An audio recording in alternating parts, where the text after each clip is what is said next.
very top of Mount Carmel was the Capitol building. And behind it was the White House.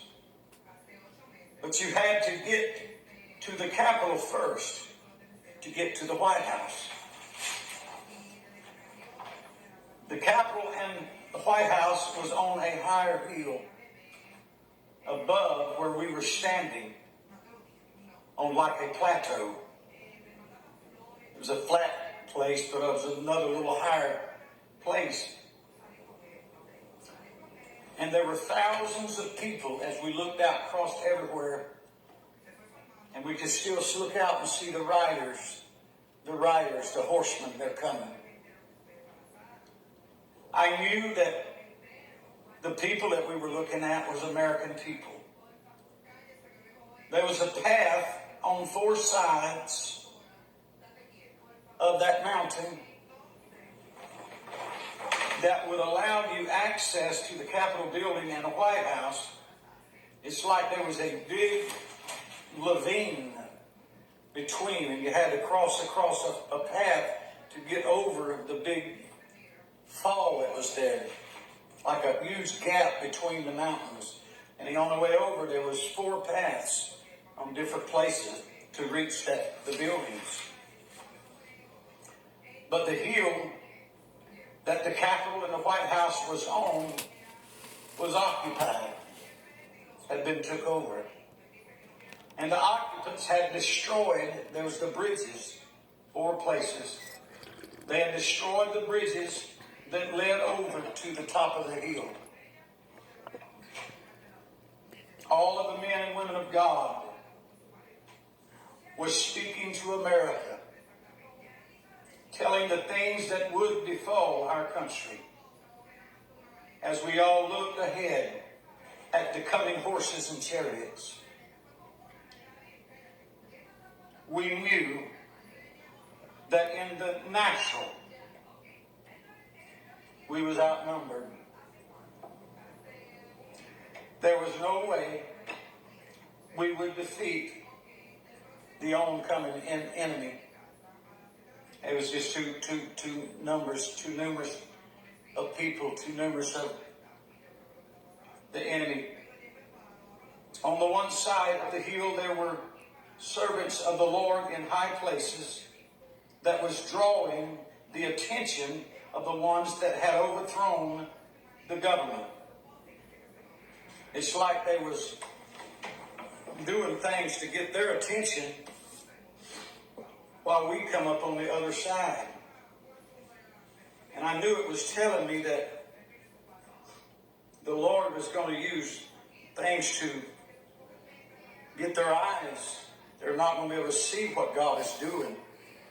They won't behold what He's doing. And they'll wonder why they cannot make their plans stand.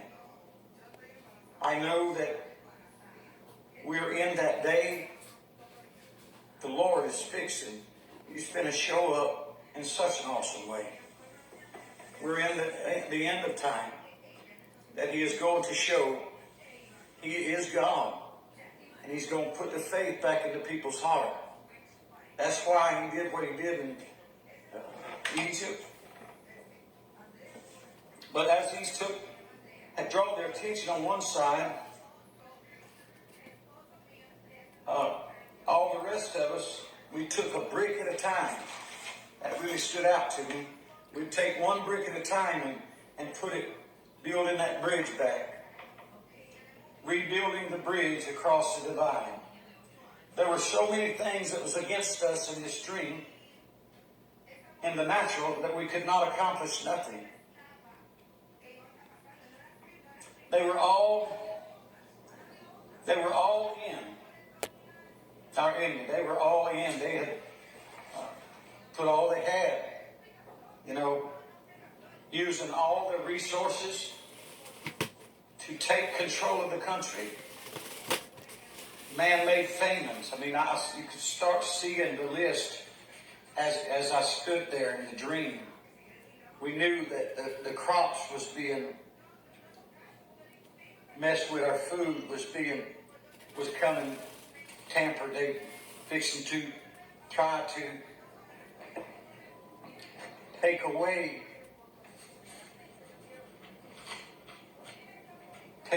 our courage. And how they can do that is they want to take our food away, cause famines. And, you know, people don't look like we're in a day that all this stuff that's coming about, and they want to try to take your guns out your house. And there's nothing going to stop an idiot. I would abide by the law, but the other man might not. That's the one you got to worry about, is people like that showing up out there and killing all them children. What I think is we need more guns. And shoot somebody like that comes up in there. God help us, it's sad for our children to go through that. We need to really remember these families in prayer. I don't know what it would be like to send my child to school and get a phone call that he's been killed. Some idiot run up and have a gun. But these people that had took this hill over in my dream, they was trying their very best to control us with fear. They were causing sicknesses. I saw biological warfare. It's when they deliberately, purposely cause things that people would be scared. You know, the Roman soldiers during the time of Jesus, they would crucify the people right outside the walls of Jerusalem, right outside Rome. And Pontius Pilate was there, and they wanted the people to fear the Roman soldier. It would keep people in line and keep them from a rebellion. Very much so like now, in order to take a country, you're going to have to disarm it first, or defeat it in such a way that it ain't going to